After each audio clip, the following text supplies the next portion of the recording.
Hey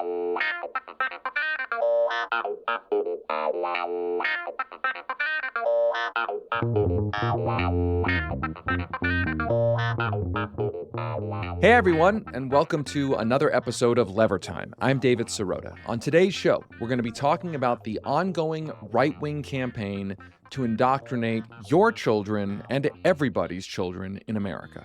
Prager University, the online conservative propaganda network, which is not an accredited educational institution, it is not really a university, their materials have been approved to be taught in public schools in Florida.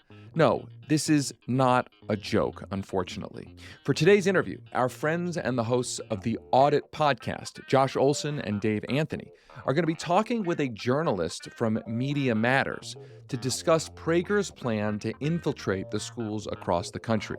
Josh and Dave have been covering that story on the Audit podcast, which is a part of the Levers Podcast Network. For our paid subscribers, we're also always dropping bonus episodes into our Lever Premium podcast feeds. This past Monday, we published our recent chat with Yale law professor Samuel Moyn about Supreme Court oversight, whether or not Congress can actually regulate the court, and the inconsistent history of people like Chief Justice John Roberts. Get this. Did you know that Democrats, when they controlled Congress, could have added language to bills saying that the Supreme Court needed a supermajority or a unanimous vote to overturn laws in America? That's what we discuss with Sam Moyn. It is a fascinating discussion. We also took some questions from the Levers supporting subscribers as part of a previous live event. If you want access to our premium content, head over to levernews.com and click the subscribe button in the top right to become a supporting subscriber. That gives you access to the Lever Premium podcast feed, exclusive live events, even more in-depth reporting, and you'll be directly supporting the investigative journalism that we do here at The Lever. I'm here today, as always, with Lever Times producer Frank. Hey, Frank. You know, David, I don't often get worked up covering a lot of the stories that we cover here at The Lever. You know, I feel like maybe you could speak to this, but, you know, you if you do this kind of work for a living, you sort of get numbed to all of the terrible news that is out there. But I got to say, putting together this episode on PragerU has really, really worked me up. This is kind of like a huge deal, and I am really worried about its implications and also the fact that not enough people are talking about it. Yeah, so, this is the darkness. This was a scary one. This is the darkness, man. I mean, Prager University and the real right-wing propaganda machine is some really, really dark stuff. And Florida, by the way, while they're allowing Prager University into their public schools, they're also apparently embracing teaching kids about climate denial, which is a separate but similar track in the state of Florida. And if you're eye-rolling right now and saying, oh, well, it's just Florida being Florida, well, Florida tends to export what it does to a lot of other states, to millions and millions of people across the entire country. So this is not just a Florida problem. We're going to get to that in just a bit. But before we get to that discussion about Prager University, I first really quickly wanted to talk about a news story that we just published over at The Lever at levernews.com. It was by Andrew Perez and Julia Rock, and it's about Supreme Court Justice Samuel Alito. It's part of this ongoing set of questions about whether Congress can regulate the court amid the court's massive corruption scandals. Back in 2005, then Supreme Court nominee Samuel Alito explicitly promised during his confirmation process that he would follow ethics statutes previously passed by Congress. But now that the Senate is considering new legislation that would require the Supreme Court to adopt a formal code of ethics, Alito has suddenly seemed to change the spirit of that position. He has recently insisted that, quote, no provision in the Constitution gives Congress the authority to regulate the Supreme Court, period. Now, I, on social media, jokingly likened that declaration to one of my favorite scenes from Almost Famous, where the main character does this. I am a golden god!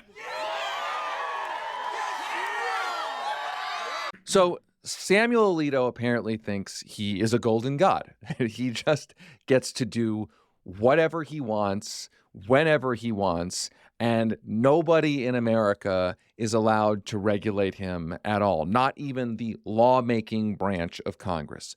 What's incredible about this is that he's in some ways trying to invoke a separation of powers argument, I think, right? He's trying to say, well, the Supreme Court's one branch, Congress is another branch, the executive branch is another branch, and Congress can't regulate our branch, which is a lot of horseshit because it goes against the idea of checks and balances, right? Isn't he, in essence, saying here that the Supreme Court is above the law? Yes, that's literally what he's saying, because let's be clear. In order for Congress to impose that code of ethics, it actually has to get two branches, right? It's got to get the bill passed, and then the executive branch, aka the president, would sign it. That's how the system works, right? So Samuel Alito's kind of trying to invoke a separation of powers, checks and balance issue. We're a separate branch, while undermining the whole idea of checks and balances at the core of the U.S. Constitution. And there are provisions in the Constitution which very explicitly empower the Congress to regulate the jurisdiction, the size, et cetera, of the judicial branch, the court, the Supreme Court, et cetera, et cetera. So on its merits, it's also a lot of horseshit. Now, let's put it in context. Alito's declaration to the Wall Street Journal, it all comes after ProPublica reported this past June that Alito had failed to disclose receiving a private jet flight from billionaire Paul Singer, whose hedge fund then had business before Sam Alito and the Supreme Court.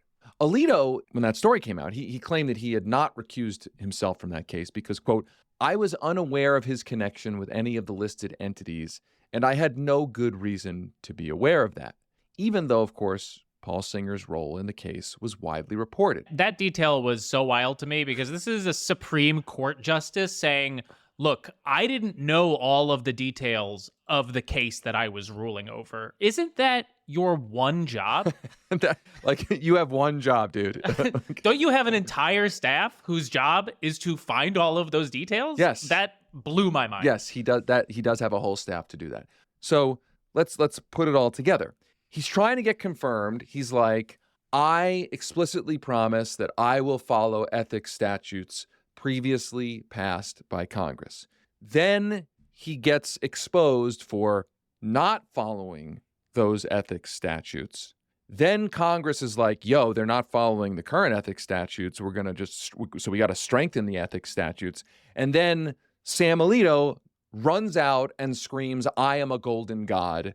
No provision in the Constitution gives Congress the authority to regulate the Supreme Court, period. Clearly, it's a reversal of his stated position, or maybe he lied to Congress. Maybe he just straight up lied in order to get confirmed. Now, if he was deliberately lying, like saying, I'm going to respect and follow ethics laws previously passed by Congress, and then he goes and breaks them and he knew he was lying, let's remember, it's illegal to lie. After the Supreme Court overturned Roe v. Wade last year, ending federal abortion protections, some congressional Democrats raised the prospect of impeaching the conservative justices who misled lawmakers during their confirmations about their views on that precedent. So my question in all this is like, did Sam Alito lie at his confirmation hearing? Did he deliberately lie?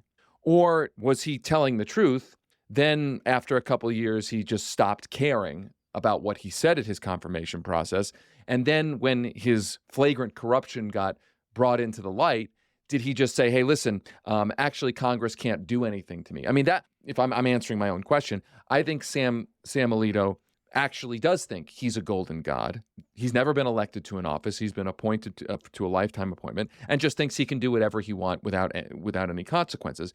And I think he's actually trying to call Democrats bluff. Like, are you going to do anything? And to me, that's the big question. Are Democrats in Congress actually going to do anything? Now, Republicans, of course, control the House. But I want to mention this. Some Republicans in the past sponsored, supported, touted imposing an ethics code on the Supreme Court. So I don't necessarily think this automatically breaks down on purely partisan lines, although maybe I'm being naive. I mean, the Republican Party has changed somewhat, but how could this be that controversial an ask? Like, don't let judges get bought off or not disclose being bankrolled, being given gifts. Don't let them do that in secret. How can this be controversial? That kind of blows my mind. Like, how has this not already been done, right, Frank? That's another wild thing in reading this story is that I can't believe there already is not a formal ethics code. That seems like bare minimum what the Supreme Court should have to be following. And the fact that that wasn't set up, I don't know, decades or centuries ago is another mind-blowing fact. Right. I mean, they already have a lifetime appointment. You have to affirmatively impeach these people in order to remove them from their job. The least you should do, the absolute bare minimum with a lifetime appointment, is say, you got to follow these like basic rules, like really, truly basic rules that other federal employees have to follow. And that's what Sam Alito is trying to prevent, because, as I said, he apparently now thinks he's a golden god. Okay, let's stop there because we should get to our main interview about Prager University, which I should always remind everybody is not a university. PragerU's campaign to infiltrate America's public schools. That's coming up after the break. Welcome back to Lever Time. For our main story today, we're going to be talking about the right-wing campaign to indoctrinate your kids, my kids, America's kids. That may sound like an exaggeration or a hyperbole, but it is very sadly not. If you've never heard of Prager University, which is not a university, I'll give you a little bit of background. Prager University is a conservative online propaganda network that produces so-called educational videos on a variety of topics. Their stated goal is to, quote, promote American values through the creative use of educational videos and offer a free alternative to the dominant left-wing ideology in culture, media, and education. Though it's important to know that Prager University, which has the word university in its name, again, it's not an accredited educational institution. Founded in 2009 by conservative radio host Dennis Prager, PragerU has become one of the most effective propaganda networks in the entire country, primarily because of their short-form video content that's very easy to share online. Their videos are often riddled with inaccuracies and mischaracterizations, and they do everything from promoting climate change denial to attacking public education to regularly spewing racist and homophobic nonsense. While a lot of Prager's financials are unknown, we do know they've received big funding from donors like Bernie Marcus, the pro-big business conservative co-founder of Home Depot, Dan and Ferris Wilks, the ultra-religious fracking billionaires who've pushed climate denial, and the Bradley Foundation, which also pushes right-leaning educational initiatives. PragerU has also received a large portion of its funding from hundreds of thousands of smaller donors. Then a few years ago, they launched PragerU Kids, which focuses on so-called educational content for children. PragerU Kids has produced videos like a cartoon Booker T. Washington whitewashing the history of the Civil War, an instructional video telling young girls to conform to gender stereotypes, and an explanation of the benevolent era of British colonial rule in India. Side note, it was not benevolent. Now, PragerU has raised the stakes, as it was recently announced that PragerU Kids content has been approved to be used as a supplemental teaching tool in Florida public schools. This is Ron DeSantis' Florida. But Prager isn't planning on stopping there. PragerU recently published an online petition to get Prager's content into schools across the country. So for today's interview, our friends Josh Olson and Dave Anthony, the hosts of the Audit podcast, which is part of the Lever Podcast Network, they are joined by journalist John Knefel from Media Matters, which is a right-wing media watchdog group. And they discuss Prager's official entry into the American public education system. John breaks down how Prager managed to get approved in Florida, how their work plays into the larger conservative movement to try to capture public education or siphon taxpayer money to fund private schools, And they discuss what parents can do to try to organize and stop the right from indoctrinating children. It's been a little while since we finished doing our deep dive into PragerU over at the Audit, but it's kind of hilarious that like a week or two after we finished, it gets announced that they've been put into the Florida school curriculum. Something about that speaks to how effective our show was, I think. But we've got a real journalist here with us. John, how are you doing, sir? You've been doing some great writing on this stuff. I'm great. Thanks so much for having me. I'm glad you liked the story. I want to contextualize it a little bit because, the mainstream media has been talking a lot about Florida and DeSantis and the school system. And you did a piece a little while back on his attacks on public education, about how long it's been going on, how he goes about it. And most importantly, because I think the media has failed miserably on the PragerU story, how the media has failed in covering that story first. And can you kind of lay the groundwork a little bit before we get into Prager? Yeah, I did a couple stories a while ago about the New York Times' coverage specifically about DeSantis. And as is always, or is often the case with the New York Times, they sort of reported on his attacks on public education and embrace of anti-Black racism and anti-LGBTQ rhetoric, only as it relates to his electability. There's this sort of cult of the savvy that places like the New York Times always kind of revert to, where every question is this gonna play well? Is this good messaging? And not digging into the actual substance of those attacks. And they've been relentless. The most recent change in curriculum to say that enslaved people benefited from it is just the most recent instance. So yeah, I think that there's been a lot of mainstream dropping the ball on what exactly this means for Florida students from K to 12 and then into college as well.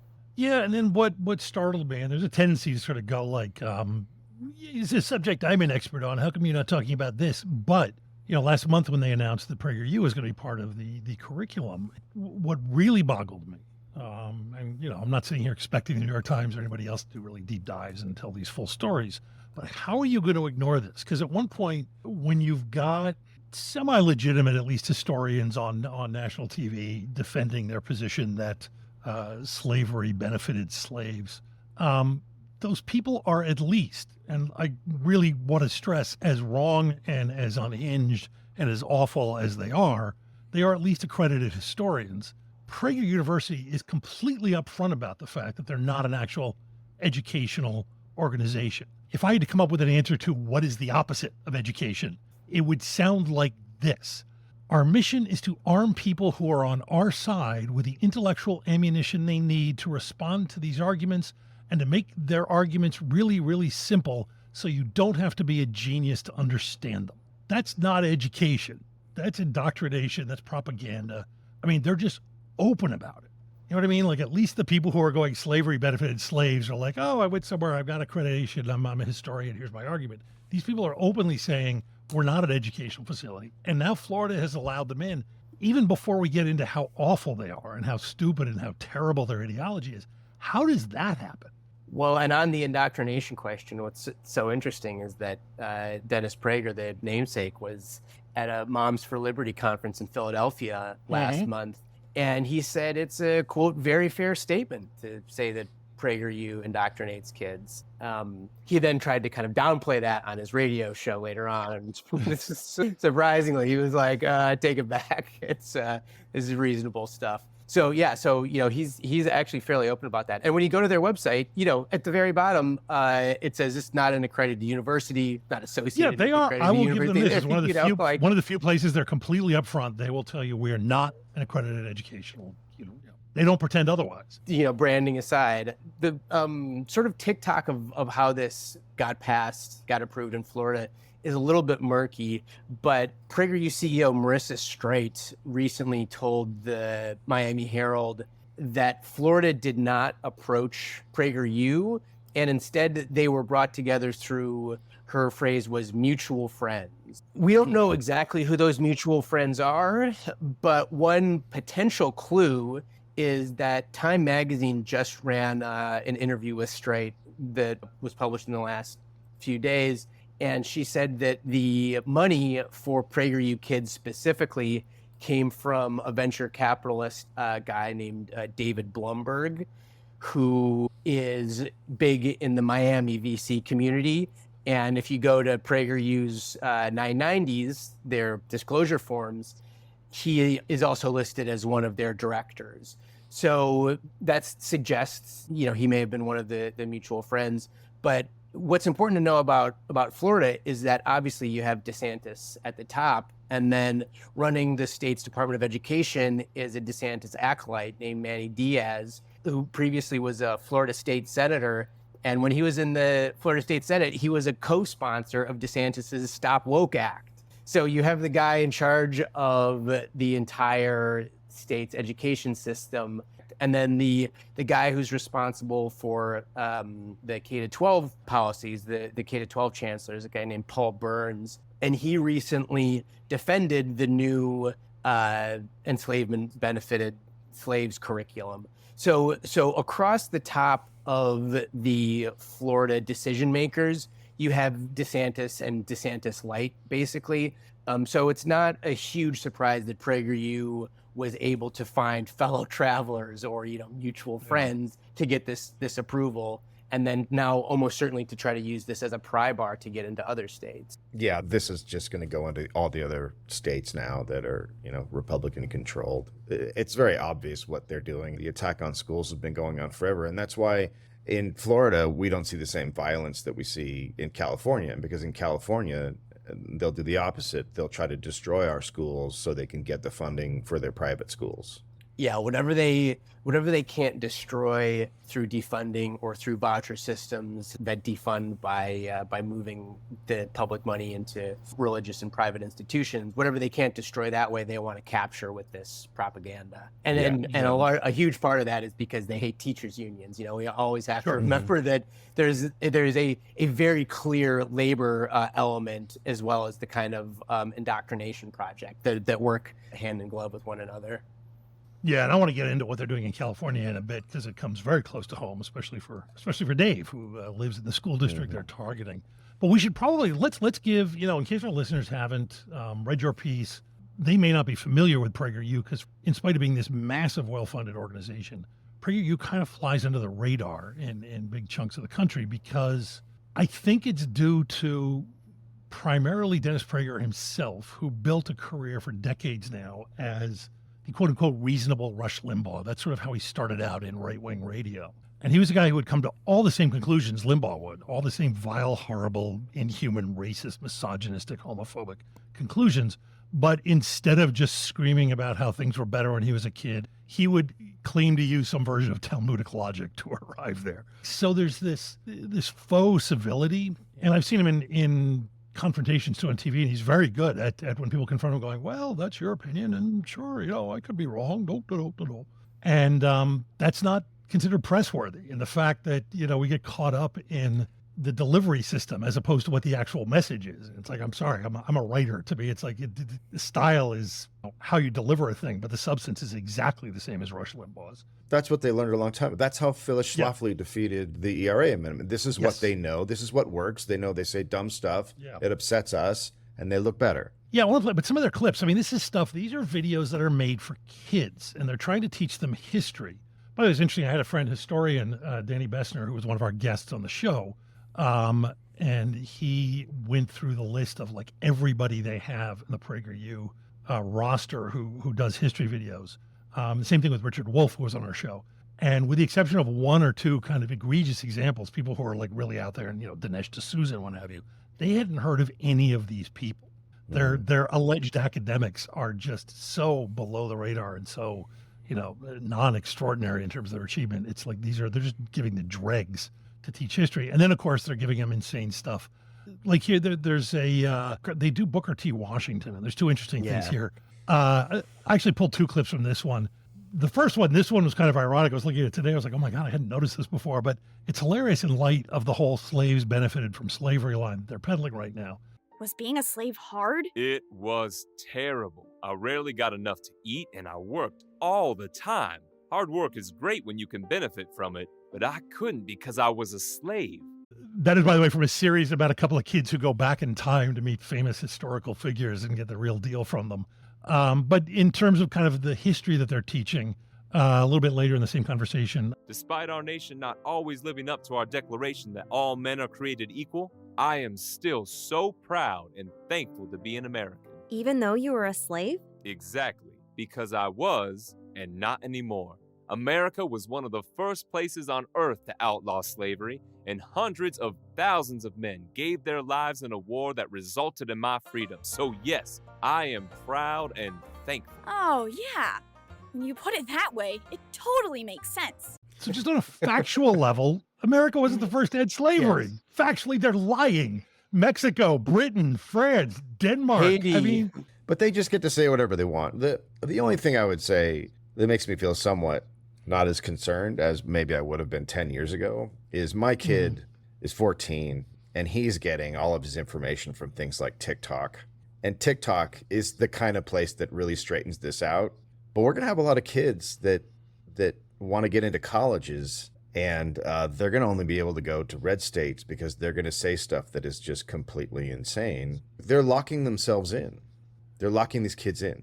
Yeah, what's so offensive, many offensive things about that clip, but the phrasing of that the fictional Booker T. Washington uses, where he says, hundreds of thousands of men died in a war that resulted in my freedom. So you have the complete erasing of enslaved people freeing themselves, which, of course, all of the recent scholarship says that to properly understand the decades leading up to the Civil War and then the war itself, you need to focus on the efforts of enslaved and formerly enslaved people to organize and to fight for their freedom. So this completely erases that.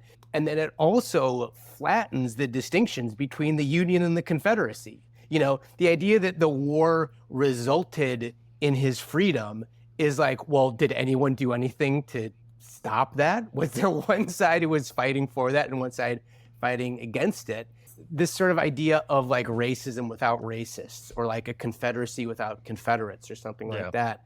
And what it seeks to instill in kids is this really pernicious myth of inevitable progress, this myth that the United States is sort of innocent and that you can't judge the past by the standards of the present or something like that.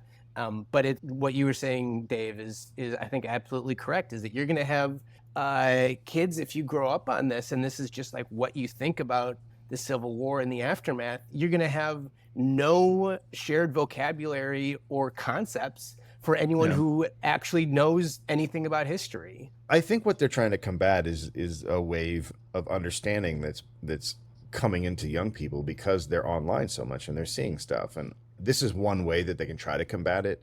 I think in the long run it'll fail. It'll obviously do a lot of damage in the meantime, but there's a wave that's happening, and you can't control that wave. It's a society wave, and man, they are really trying.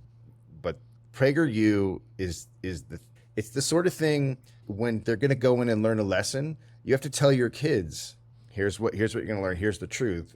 Like if my kid had one of those videos played for him, he would raise his hand and start asking questions. That's the thing you can do. I'm the cartoons we're playing, and I'm not as much scared about the cartoons as I am the more adult stuff that will be given to the middle school kids and the high school kids. I think that's a little more dangerous. The stuff, the fossil fuel stuff and other things of that nature. They do this series called, I think, Around the World, where they show you the lives of kids in other countries and the things they deal with. And the things they deal with are always, horrible lefty ideas. In fact, we have just done a video. It's going to come around the same time as this with Wendell Potter on a healthcare video they did, where we just went, okay, fine, let's just for shits and giggles break down every single solitary lie they tell in this thing and discuss every rhetorical trick they use. And that'll be coming out where we dismantle it line by line. But this one here, it's about a young girl who lives in Poland their introduction to what Poland is like, they go, well, it's 1,000 years of history. And then Nazis came in and then Russians. I mean, it's like in 30 seconds. And then Poland asserted its own independence and started using fossil fuels. And this young girl hangs out with all her friends and then eventually starts finding out that, in fact, by going on the internet, that climate change is bullshit, and starts writing about it. In her blog online, starts writing about it, starts losing her friends. Her family then shores up her resolve by telling her stories of their own experiences. Anya is blogging all about fossil fuels and how energy poverty, not climate change, is the real threat.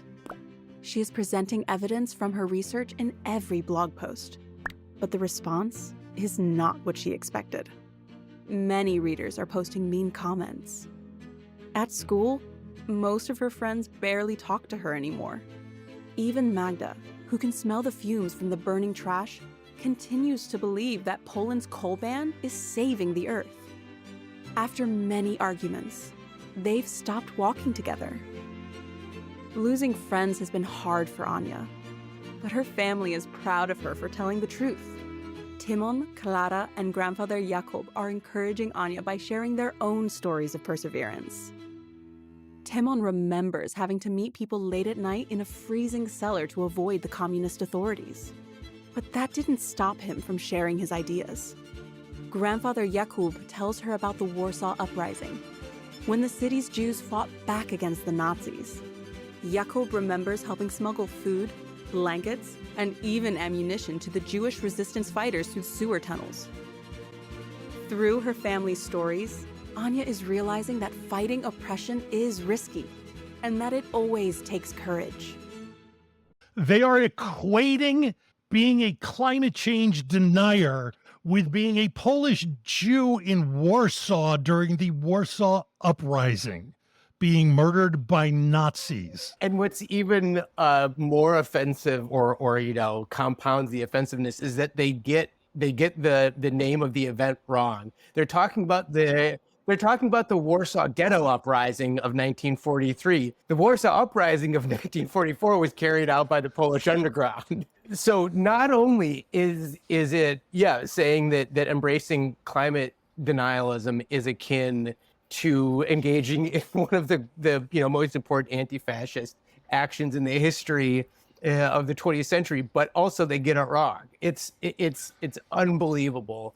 And again, this is proof that there's no actual history going on here. There's no attempt to even get basic facts right, even beyond the way that they skew those facts when they misrepresent them. And from a psychological perspective, they're going after healthy shame, right? So when you say things that are completely off the wall and everyone looks at you like you're weird, you have a healthy sense of shame, and you reevaluate, and you maybe start behaving differently and trying to understand differently. But they're saying lean into that thing that alienates you from everybody else, because that's what makes you a good person. It's the exact opposite thing of what makes you a good person. They're literally saying here, be a monster. Be a monster with all your friends. The other side of that analogy is that her teacher and her students, her fellow peers who believe in climate change, they take on the role of the totalitarian in this this historical analogy, which is of course a favorite of conservatives, from Jonah Goldberg's liberal fascism sort of. Big business is the victim. Big business. Yeah, exactly. But look, we could and we have done scores of hours breaking down this stuff, but I think we give folks who don't know a kind of a good enough overview. But I mean, here's the thing. There's two things going on right now. That PragerU's published an online petition for people who want more PragerU in more American schools. And then we're also seeing things like the Daily Wire, Turning Points. And I just saw the other day that Jordan Peterson, all these people announcing that they're going to do something similar. I think they're sniffing profit here. Once I saw that, I was like, oh, he's seeing how much money is going into this. Do we know if Florida schools going to pay Prager University to put the videos in the schools? That is a good question. As of right now, that is not public. If anything like that is happening, I do know that Prager just announced another fundraising drive, and as you guys have talked about on this show many times, PragerU is just swimming in money. It's obscene how much money they have. from hydrofracking billionaires to the Bradley Foundation to all these other, right-wing foundations and charities that flood them with money. So I think from their perspective, my guess is that siphoning any more public money might almost be small ball for them. I think that their goal has been to break into these public schools, as that great American Prospect story sort of highlighted, and they've had a little bit of success here and there. But I think for them, the goal, my suspicion is less to get like subscription payments from Florida and more to use this to confer legitimacy, and then to say, look, we're not even charging you for this great supplemental material. There's so much money to be made from having done this that you don't actually need to make any money doing it. Yeah. Right. This will increase subscriber, donors and so forth and so on. And then, but to me, the final question, and I know this isn't your bailiwick, but I think it allows us to sort of go into what's going on maybe in California. Because, the question that you're always running up against, and it's a sort of large philosophical one, is, but why does the right keep winning this stuff? Why does the left keep losing it? I think to some extent the right, for all their mangling of history, actually thinks about history in a way that the left doesn't. I saw a clip of Jerry Falwell taken from shortly before he died, where he was very cheerfully acknowledging that he would probably not live to see Roe v. Wade overturned. But it was going to happen, and we've been working on it for 50 years. And he was fine with that. He saw himself in a historical context. And I don't see any kind of movement like that on the left to either create its own thing or counter this. But in terms of kind of like specific day-to-day kind of punching back, Dave, just give us a brief breakdown of what's going on. Dave lives in Glendale. He's got a kid in the high school system there, and there's if not direct, there's at least a very clear secondary, indirect connection between PragerU and what's going on there. Can you talk about that for a minute? Yeah, we had a guy, Jordan Henry, pop up during COVID on the board meetings, and he was clearly from not within the district, based on his language of not knowing how we say the name of the town. Like, he didn't even know how we said that.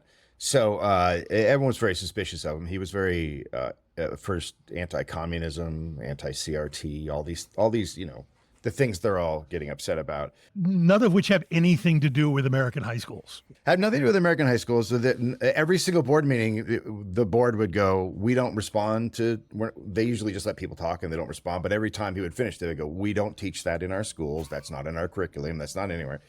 So it just went on like that. He started targeting specific teachers, and getting people riled up. It appeared this was his job because he was online so much posting. He was using different names, aliases, getting people riled up. And then it just kept snowballing. And as of recently, you may have seen the fights in Glendale, of which I was at, the one everyone probably saw on the news. But now he has aligned with many other right-wing groups, the Proud Boys and other assorted groups, mostly non-parents. He is not a parent in our school district, nor is the other woman who's mainly working with him. And so the Glendale parents are a pretty shrewd group of people. You have it's I'd say upper middle class. So you got a lot of lawyers and people who do investigative work. There's a lot of documentarians and things of that nature. So they've been digging, and they've been finding out all kinds of information through public records. And funny enough, recently someone was like, well, why don't we do a PRA, a Public Records Act? You file to see who is actually trying to find out the public records. So they went and they found connections to Tucker Carlson, and then they've been piecing it together with right-wing groups all over the country, right-wing groups who are just, for some strange reason, asking for information, even though they're in, say, Michigan.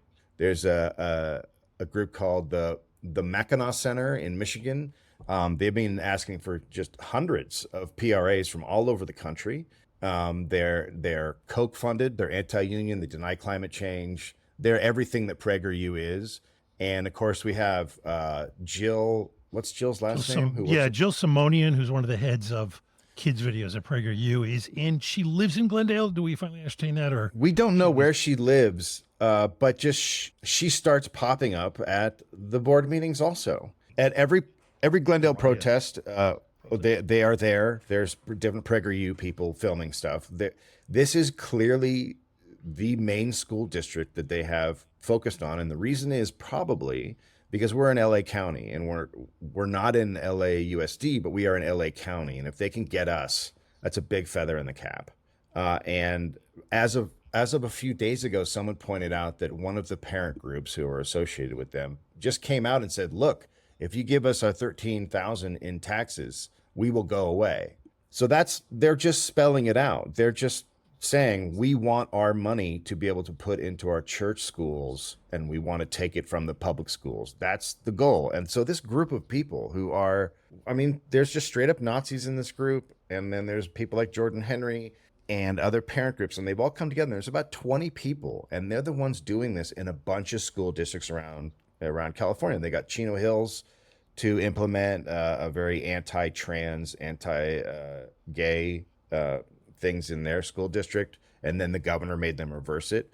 But these people are going to board meetings in which they have no children and they have no stakes, and there's a whole bunch of them, and then they're taking pictures together, and everyone's like, that's a Nazi, that's a Proud Boy. And they're going to school districts that they can drive to all over Southern California, and they're attacking. And this will be the architecture for the rest of the country. They're setting this up now. This is going to happen in all of your blue states.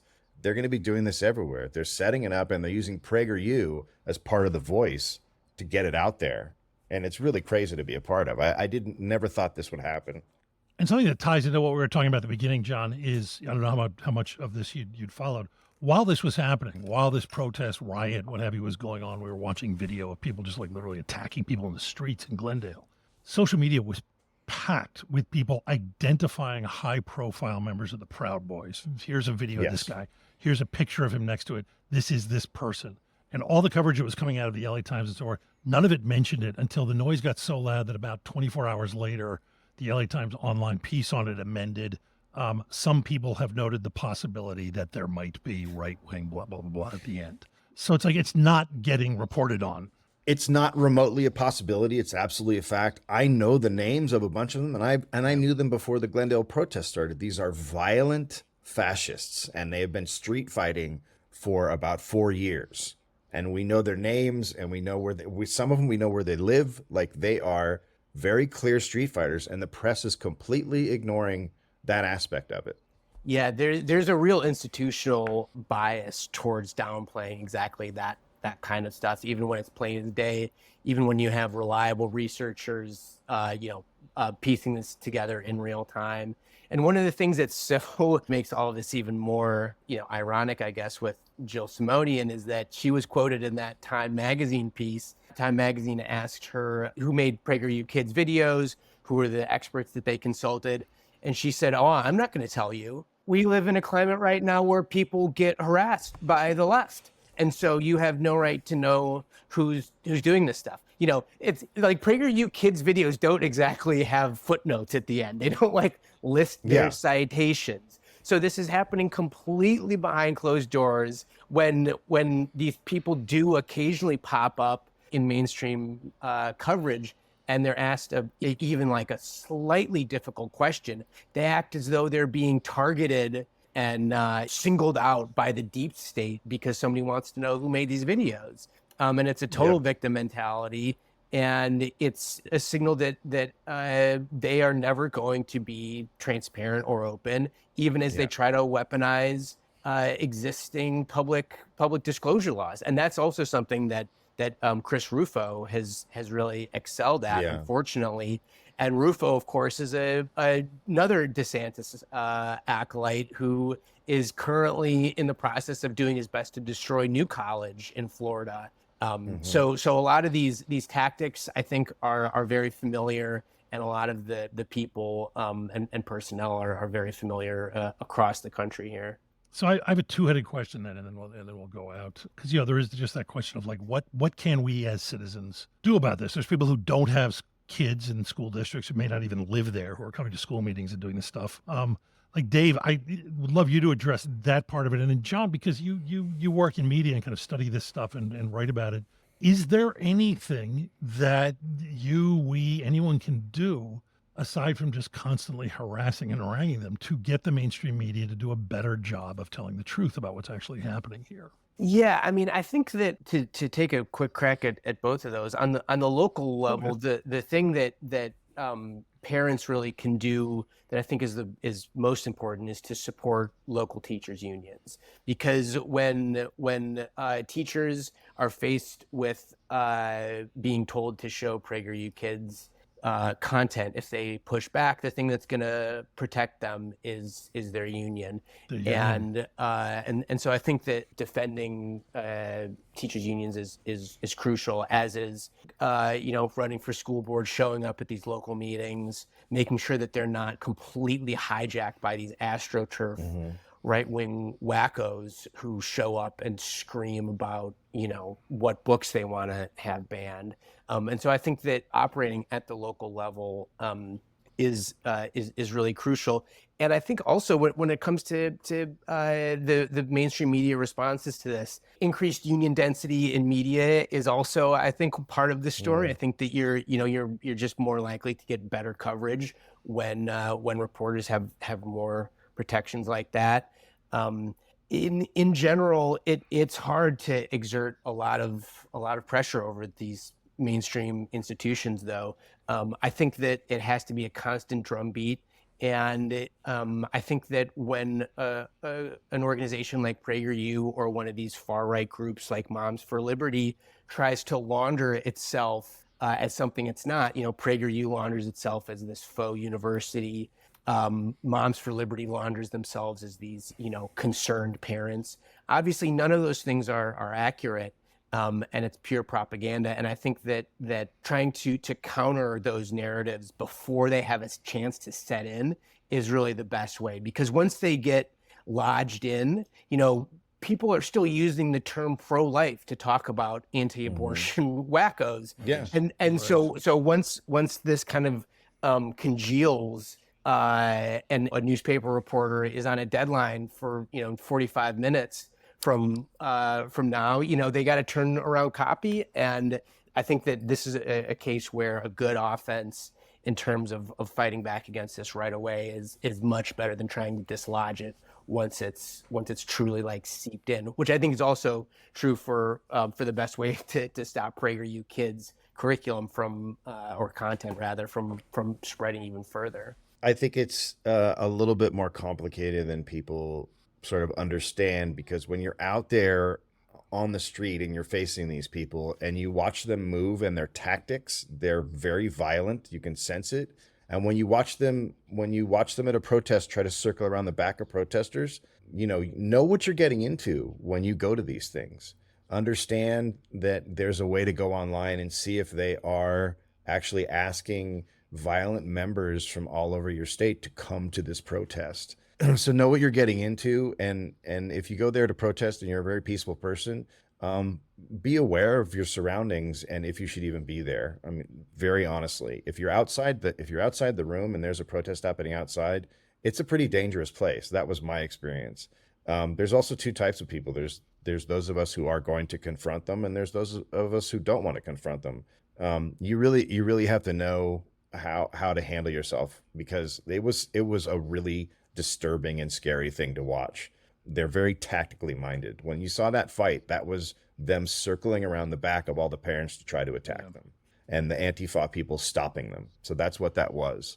As far as dealing with the Jordan Henrys, of which I think we're all going to get in all of our school systems, I think you have to do what the Glendale parents are doing, and I think you have to do as much research into what they're doing. If they start running for things, like Jordan Henry is going to run for school board, he announced a week after I asked him if he was going to, and he said he was never going to. They'll lie to your face and they'll do things, but you have to find out every single piece of information about that person you can. The amount of digging the parents have done. So when he tries to run, the amount of things we can throw at him and say, why are you associated with Moms for Liberty? Why are you so associated with a clearly anti-Semitic group? Like, you can just have a lot of stuff to throw at them and keep them on their toes. When they go into these board meetings, if they are allowed to say what they want and there is no response, there is no attack upon them as a person and what they're doing, then they will just get to run riot and keep their momentum. But you have to put them on the defensive. You got to get guys like Jordan Henry trying to explain why he's there. If you can get that out there, then maybe the LA Times will pick it up and be like, so why are you connected to these people? You can change the narrative because these people are all getting funded by somebody else. And so you can really change the narrative on them. But it's hard, but it's possible. Well, John, thanks for joining us, man. John Knefel is at Media Matters. And of course, Dave and I are the co-host of The Audit, where we just finished our 13-episode dissection of these monsters. You can catch us there. And that's about it, right? Thank you so much for having me, guys. That's it for today's show. As a reminder, our paid subscribers who get Levertime Premium, you get access to this past Monday's bonus episode, our recent live chat with Yale law professor Sam Moyne about whether or not Congress has the power to regulate the Supreme Court. To listen to Levertime Premium, just head over to levernews.com to become a supporting subscriber. When you do, you get access to all of the Lever's premium content, including our weekly newsletters and our live events. And that's all for just $8 a month or $70 for the year. One last favor. Please be sure to like, subscribe, and write a review for Levertime on your favorite podcast app. The app you are listening to right now, take 10 seconds and give us a positive review in that app. And make sure to check out all of the incredible reporting our team has been doing over at levernews.com. Until next time, I'm David Sirota. Rock the boat. The Levertime Podcast is a production of The Lever and the Lever Podcast Network. It's hosted by me, David Sirota. Our producer is Frank Capello, with help from Lever producer Jared Jacang Mayer.